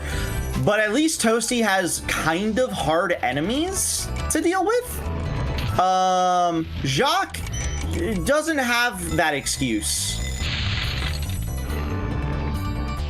Jacques just a guy. I don't know, I feel like a blowhard would be the easiest, really. I guess they're both easy for like the same reasons. And I guess also Shimp, but Shimp has the thing that he's a cool dude. Have you seen his sunglasses? Yeah. he gets a pass. He's got cool sunglasses. Oh god, yeah. See, my brain is re-remembering all my routing here, so a part of me is just like, I'm collecting these in the wrong way, and I know I am, but I can't stop myself from collecting them things the way that I am.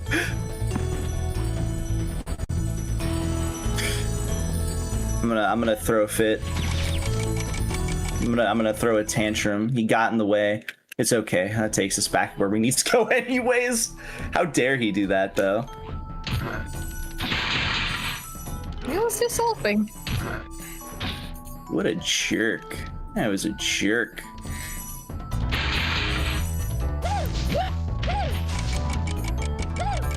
Yeah, that's why we light them on fire, right? That's the most reasonable response. Yeah, exactly. That was a jerk.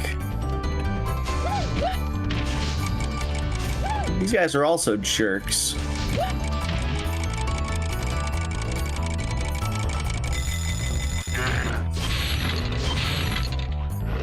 This stage is crazy, especially in any percent. The any percent routing of this stage is solely based on how many gems you have when you enter the stage itself. I'm gonna be real. Every time I see any of the armored like enemies in this game, because I played the remake first, they just look like they're wrapped in tinfoil. So like I can't unsee that now, and like that's all that they have is like tinfoil armor. Kind of. What is going on with my platforming ability with this tiny little platform? What is happening? So strong. You're throwing for charity. Don't worry about it. I did do this section in a weird way because what you're supposed to do is you're supposed to come down here, go do Jacques first, and kind of wrap around. But I was kind of committed to my weird ass route anyways. So what was like, that frame of Spyro looking like he was in pain? Well, he's in pain, probably. Also, this is the boss. He's kind of a jerk. See, this is why Jacques is, I think, easier than what's it called? The other guy. Blowhard. You could just charge into compared to Blowhard, you could just charge into his attacks, and they do nothing. He is his own worst enemy.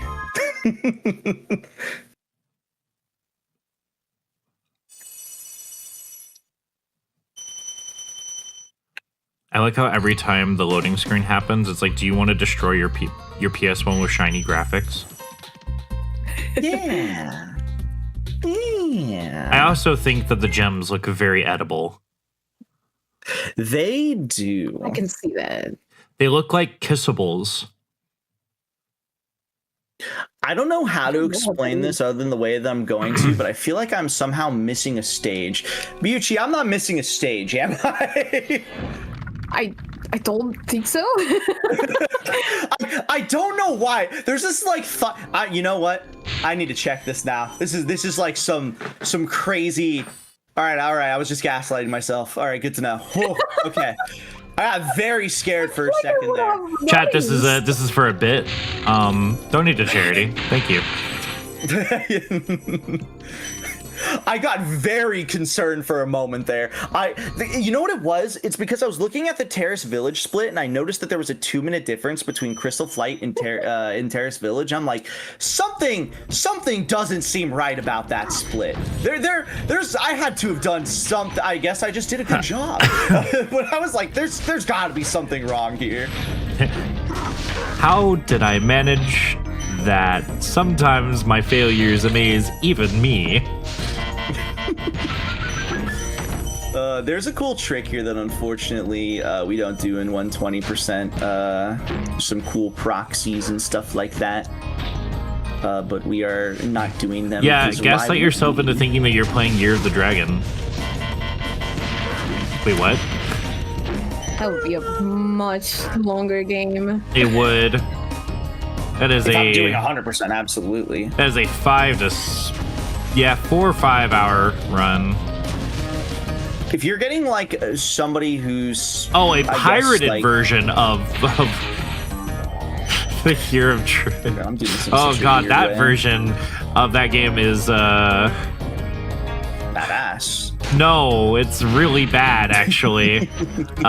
For context, yeah, it's bad, comma ass. for context, a pirated version of the Spyro Year of the Dragon.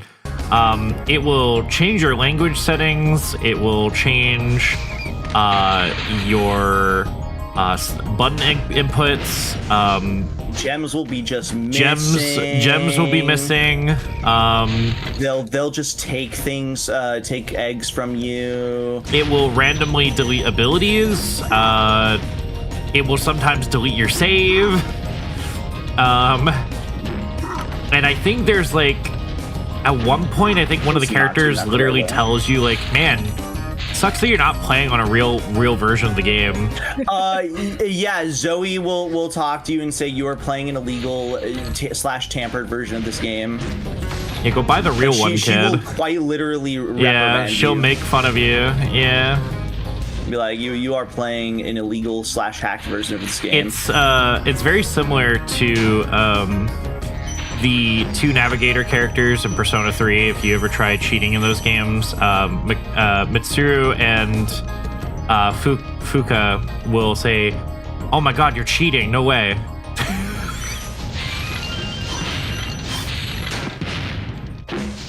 This game has a very satisfying explosion sound effect.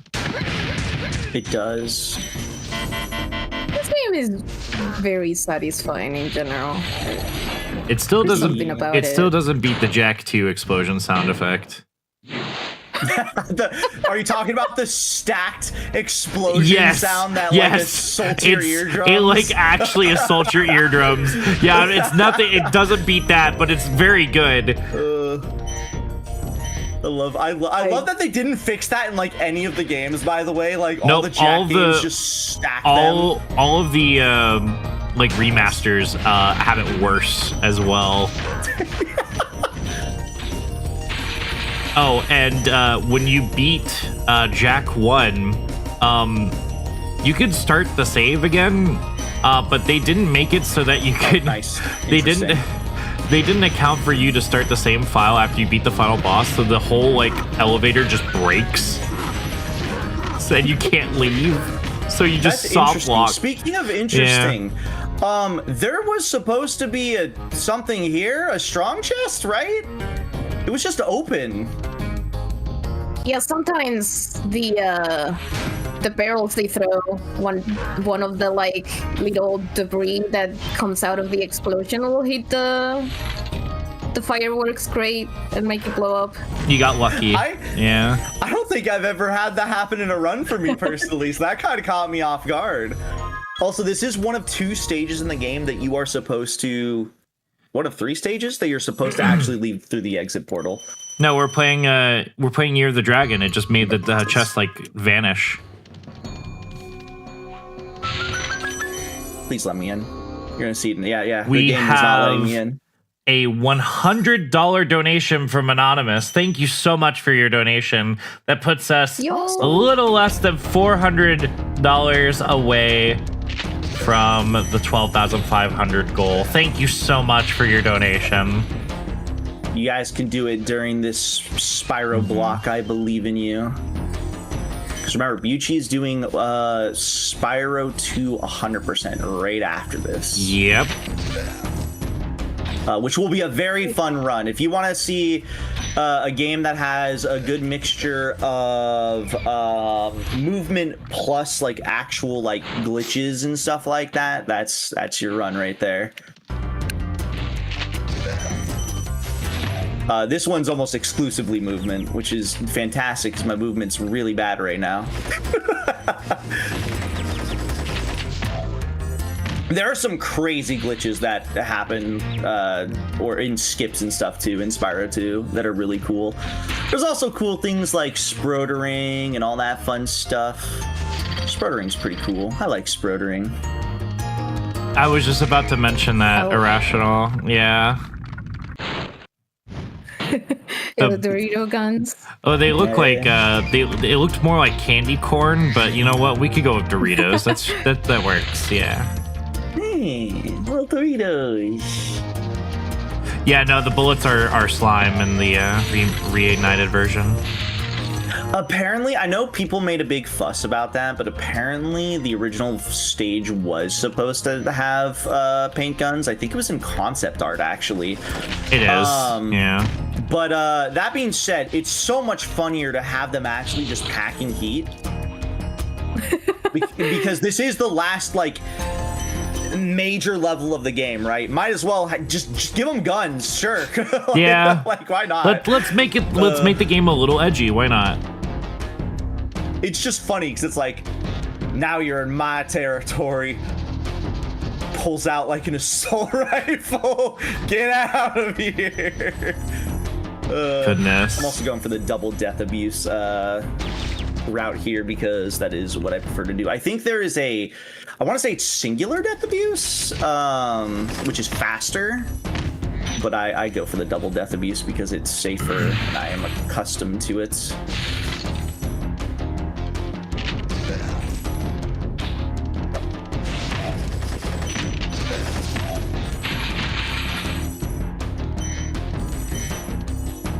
There's some really cool tricks that are also in this stage that you can do for any percent, you know, assuming that you're not doing rat proxy, which is now almost consistent. Crazy how they've gotten a run killer to be almost consistent now. Unless it is consistent, I'm unaware of this, but I think it's almost consistent. It's the power of the speedrunning communities. Look, you got to get rid of RNG from a run somehow. You like that run is that, you know, that's like brutal. Having the last section of the run be dictated by RNG is like actually just terrible.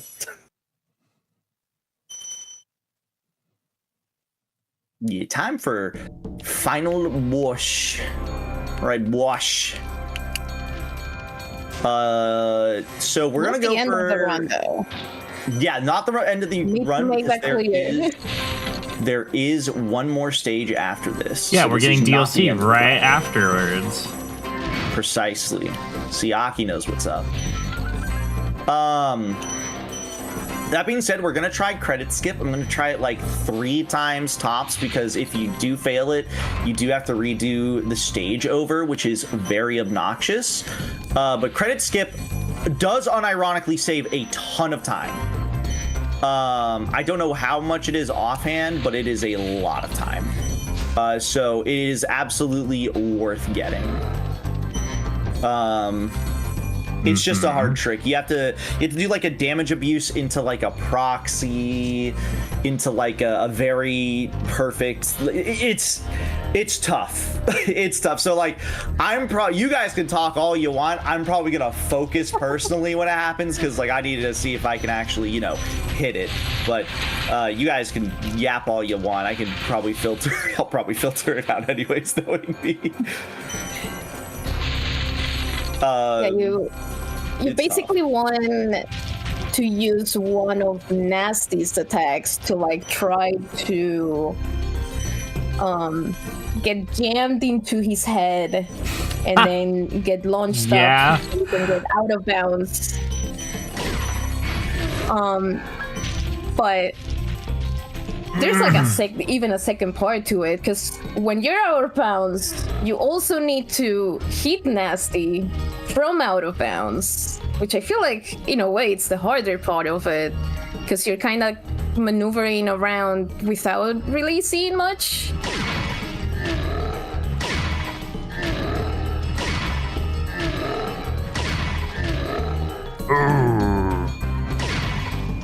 Also, you have to make sure that you don't do it on his last attack. He looks like a battle toad that stayed in the oven too long. I see that. Yeah, he got like really dry.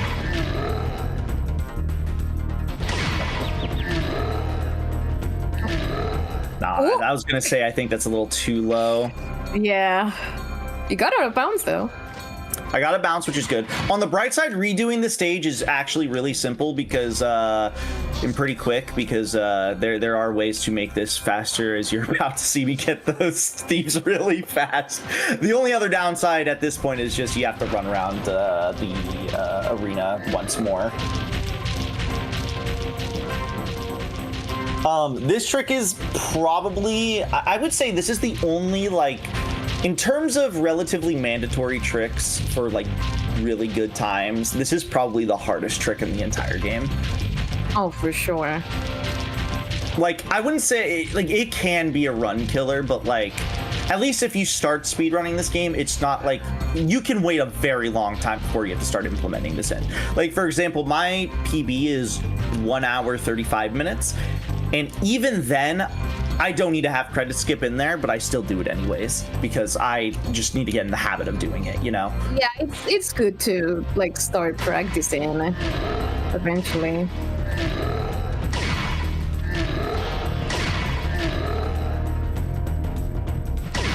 I did not charge glide there.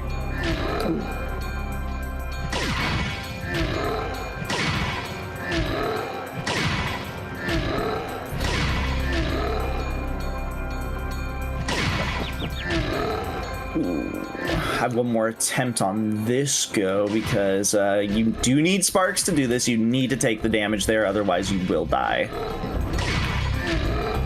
Hey. Oh, that was pretty Okay. good. I flamed too early. Oh, yeah, that was good. That's the Early. pop you want, though. That is the Yeah. pop you want to be able to get that trick. Yeah, that looked perfect, except for the flame was just too early. Yeah, because you need to get the flame to just slightly pop above, like out, back inbounds. So that's also why that happens. We have a $15 donation from Dr. Zock, who put it towards getting a new toy for the hospital play areas and no more chemo party. Thank you so much for your donation. I'm so disappointed that I didn't get it there, because that pop was like, that was like the most ideal turnaround and pop. That was like, holy cow. That should have been like a shoe-in, but I knew I flamed too early once I saw that flame go out. I just was like, I need to be extra safe, but I was too safe.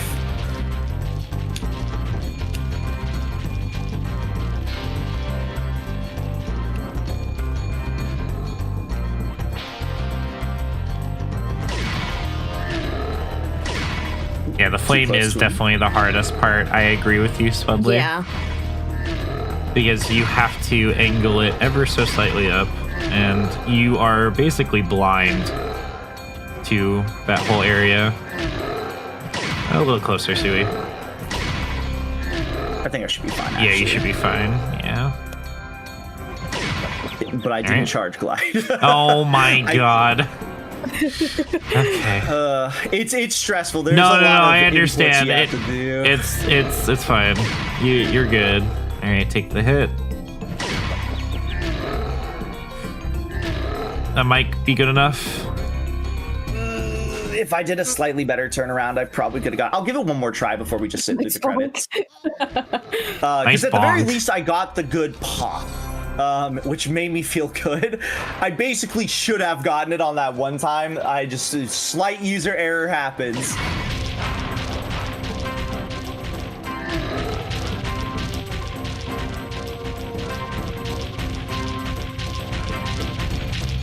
How does he not step on you when you never? You know what? Never mind. I'm not gonna go there. It's funny because any percent people will have him push you now because he does rubber band to get ahead of you. So if you have him pushing you, it does speed you up ever so slightly.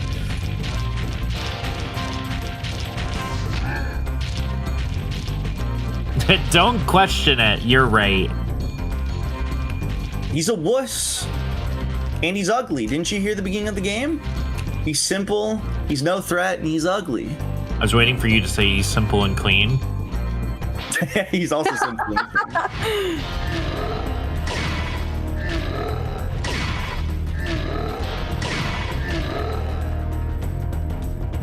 Didn't walk forward. Because also, yeah, so basically... Well, I'll try to explain it once I do another attempt on Right. the, like, set of inputs that you gotta do. What do you mean explode? The reason why I said that was because Sui is a Kingdom Hearts fan. It's true. Unfortunately, I am. No, don't say unfortunately. It's a good game. I love Kingdom Hearts. Remember when you taught me how to do Kingdom Hearts 1 and 2? I do. Yeah. It only took us 5 hours for each one. Oh, You know, I want to go for one more attempt. Just one more though. Otherwise, I'll be definitely pushing it. So I will explain essentially what the inputs are as I'm running back there. So essentially, what you're doing is you got to stand in the right position, the perfect like spot, enough where I think you're slightly on his middle right because you're getting pushed by his shoulder from when his weapon is going up in the air. So when you get hit by his beam, as soon as you get hit, you walk directly forward for like a step. It's like a few frames. Then you immediately jump into a charge glide. You have to charge glide because it gives you enough height. That pushes you in the air, and you have to do that in a very, very, very short span of time.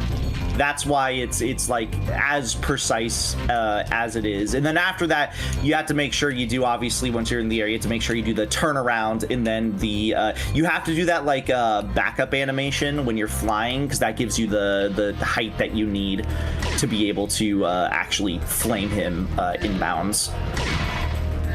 Yeah, because he'll be kind of more vertical. Oh, that was a good one. That's very good. No, bad turnaround though. Horrible turnaround. Little too early. It's fine. We'll just do it normally. We'll just sit through the credits. That was a really good pop though. Again, really good pop, which, you know, I'm satisfied with that. The turnaround is really hard too, because you kind of just have to, I don't know if people have setups for how they make that consistent or not. You almost kind of just have to know. Yeah, you kind of just have a feel for it out of like you know what? practice. You know what? No, Sui, you do one more. One more? All right. One more. All right. Aki's seen the vision. Aki's seen the vision. If you don't get it this time, then oh well, you know. But I think one more. I think last year. I like how it's like yeah, it'll be fine. But Aki, she saw the vision. She was like, hold on. Yeah, hold on. Wait a minute. Let's lock in for like a second. We'll be quiet. Let's we'll be quiet. Yeah. In.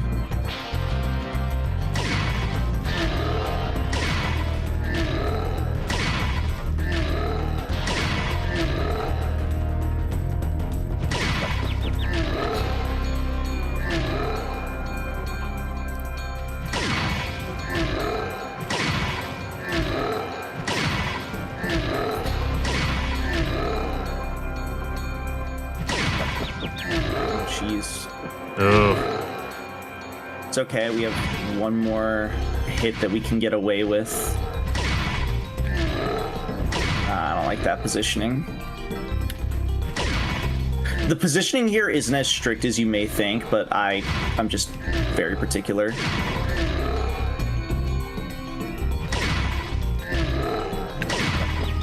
Ah, shoot. Do we do one more?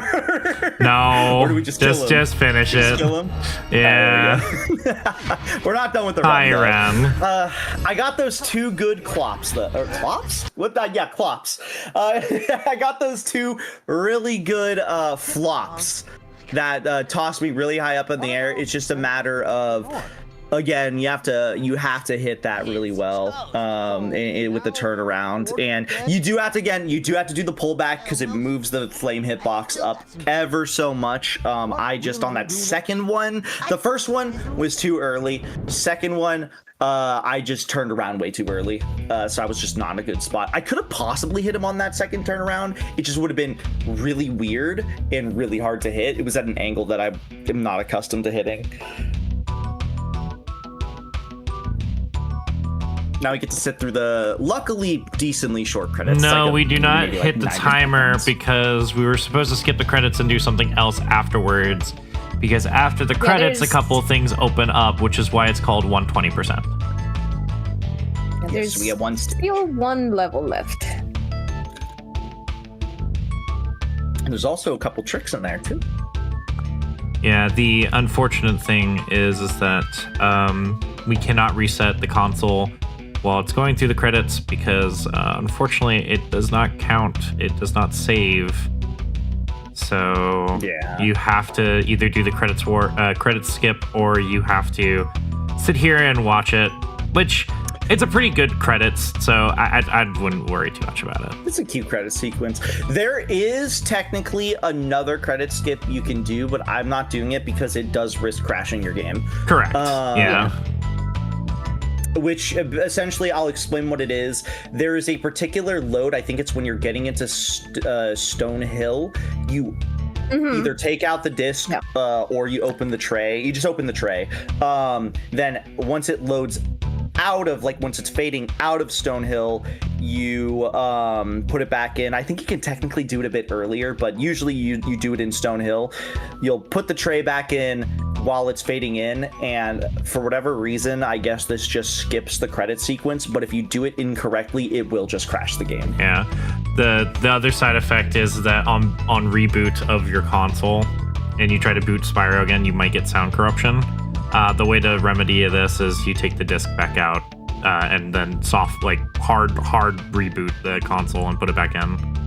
But that's the least worry, because you will still get the credits skip. It's just that your music will be not playing, so it will sound like an uncanny. It'll sound like those electronic remixes that we had. Well, no, the music entirely will not play at all, so it will sound like one of those like uncanny like creepypasta games.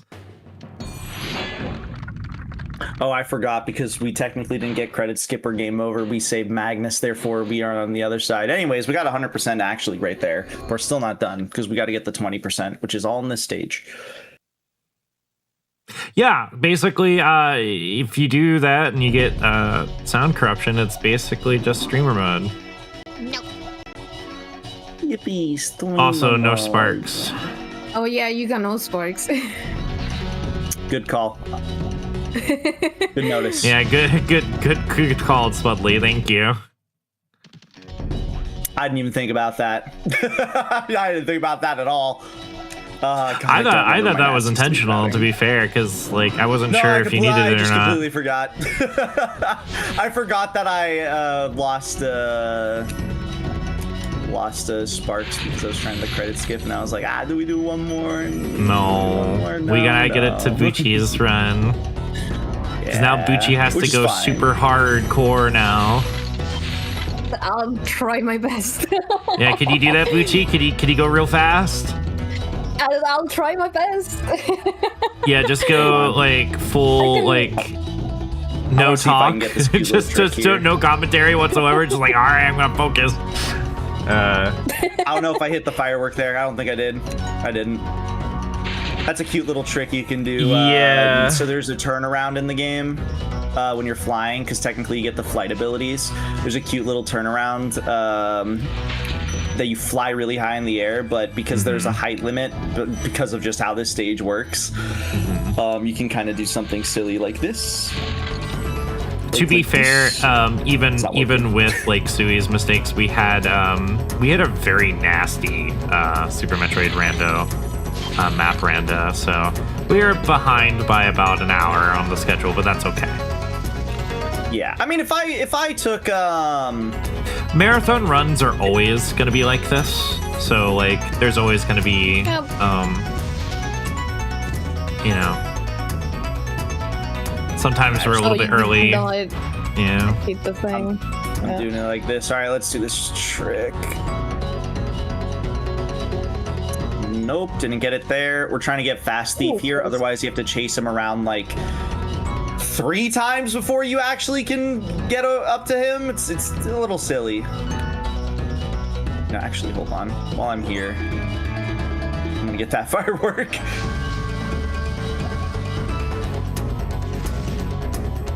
Bucci's like watching this and be like, a lot of this routing is very unorthodox. Hey man, sometimes it's just gotta be like that. Sometimes it gotta be like that. Oh, for sure. This one we're trying to get Fast Thief here. I know how Rusty runs, Luke. Oh, yeah. This is a Rusty run.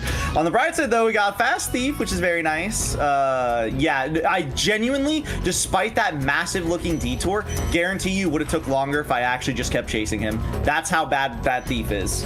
Yeah. He can be a bit of a stinker.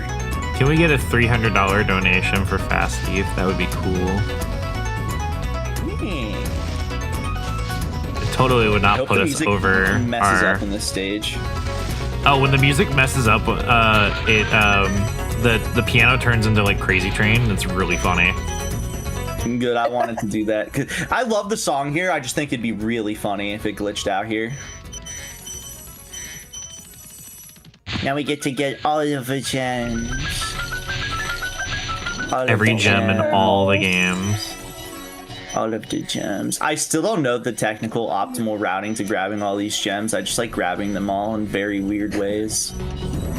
All right, cool. We got all gems, which means bada bing time. I know technically it's gonna be slightly late, but it was time on my end. Okay. 2 hours and 1 minute and 43 seconds. Not bad. See, I would have gone underestimated if I didn't try credit skip a couple times, but we had to do that one more time. Of course. You almost got it. Yeah, you almost did. I almost got it twice, and I'll take that, especially for not hitting it in quite some time. I'll take just getting those 2 pops is very nice, because that means that you know, I feel like I did good enough on that front, like, which is good. Also, my movement midway in the run. Oh my god! Pretty happy about that. Those poor guys. Yeah, here we go again. The cycle continues, except the second game is nothing like this at all. As you're about to see it, we're not even gonna be in the Dragon Realms. Yeah. Anyways, any last minute shout outs, anything you'd like to say or whatever before we get into Bucci's run? Yeah, so I'll give a shout out to Bucci for hanging out for the run before her run. Because yeah, Spyro 2 is next, which is going to be fun. Spyro 2 100% going to be a fantastic run. Shout out to, I guess, everybody in the Spyro community, because everyone's fighting over records right now, and it's kind of funny and crazy. I say it's funny because I'm not participating because I'm not good enough, so it's funny as a spectator watching everybody fight for world record. And if anybody wants to get into speedrunning, I will say, even though 120% is a bit on the longer side, the barrier for entry is really easy, as we've mentioned, and as you probably saw. Give this game a shot if you want to try 3D collectathons. 100% yeah, absolutely. Because it's very simple. It's just a matter of how good are you at actually just playing the game very fast. That's how most of this run goes. And you know what, I'll give even though there's no Spyro 3, I'm gonna give a shout out to my buddy Daniel Davidson, who is grinding out. He's been grinding out 100 egg. He's top 10 runner, but he's been working really hard on some secondary strats and stuff like that he's been applying to runs as recently as like today. He was doing a run way earlier today, so I'll give a shout out to him, because if you want to see some Spyro 3 100 egg runs, which is any percent but not as broken, that's also a fun category to watch. If we were able to fit it in, I would have tried doing a 100 egg run, because that's another category I run. Absolutely. But that's all I really have in terms of shoutouts. This is a fun game. It's very easy, very fun, very easy to get into. Very, very good game to just get movement going. Highly recommend it. And also, you should just play the series. It's really fun. Yes, absolutely. At least the first 3 games. Agreed. Alrighty. Well, we're gonna swap over to Spyro 2 in just a second, so I'm gonna go head on over to the waiting room.